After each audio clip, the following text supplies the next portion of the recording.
জাতীয় সংসদে 2024-25 অর্থ বছরের বাজেট পেশ হচ্ছে আগামীকাল। অর্থমন্ত্রী হিসেবে প্রথমবারের মতো বাজেট পেশ করবেন সাবেক পররাষ্ট্রমন্ত্রী আবুল হাসান মাহমুদ আলী। অর্থনীতিবিদরা বলছেন, সামষ্টিক অর্থনীতি বাঁচাতে সরকার এবং বাংলাদেশ ব্যাংক যেসব নীতি গ্রহণ করেছে তার সঠিক বাস্তবায়ন করাই আগামী বাজেটের মূল চ্যালেঞ্জ। রিজভিন আজা রিপোর্ট।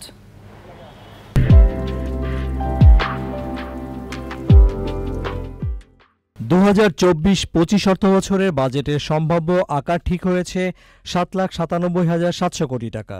এই ব্যয় করতে গিয়ে সরকার আয়ের লক্ষ্য চূড়ান্ত করেছে 5,40,000 কোটি টাকা। ঘাটতি ধরা হতে পারে 2,57,000 কোটি টাকা। ঘাটতি মেটাতে অভ্যন্তরীণ উৎস থেকে ঋণ করা হবে 1,57,000 কোটি টাকা, আর বিদেশি ঋণ পাওয়ার আশা 1 লাখ কোটি টাকা। আয় করা সম্ভব হবে না নিশ্চিত জানার পরও কেবল অঙ্ক মেলাতে জাতীয় রাজস্ব বোর্ডের কাঁধে চাপানো হচ্ছে 4,80,000 কোটি টাকা আহরণের লক্ষ্যমাত্রা। আমরা কিন্তু একটা গভীর খাদের দিকে চলে গেছিলাম, অলরেডি আছি, এখনো তার প্রান্তে আছি। ইনফ্লেশন কি কমেছে? কমেনি। আমার রিজার্ভ কি বেড়েছে? রাজস্ব কি বেড়েছে? বাড়ে নাই। আমার সবগুলো খাতে ইন্ডিকেটরই আমার গ্রোথ কি বেড়েছে? বাড়ে নাই, কমেছে। তাহলে আমি কি অ্যাচিভ করলাম? That's a complete failure.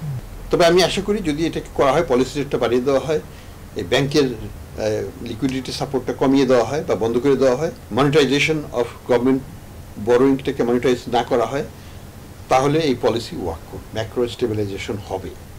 কিন্তু সময় লাগবে 6 থেকে 9 মাস।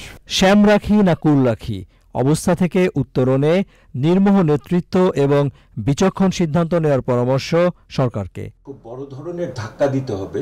আপনি একদিকে টাকার মূল্যমান পতন ঘটাবেন, সুদের হার বাড়াবেন এবং পুরো প্রবৃদ্ধিকে আপনি নিচু স্তরে নিয়ে এসে অর্থনীতিকে আপনি ঠান্ডা করবেন। হয় এটা করবেন, নহলে আপনার অন্য কোনো জায়গাতে, যেই সমস্ত জায়গাতে নীতি সংস্কারের ক্ষেত্রে আপনার ফাঁক রয়ে গেছে, সেগুলি আরো ঘনিষ্ঠভাবে, কঠিনভাবে মনোযোগ দিয়ে সেগুলিকে শুধরানো দরকার।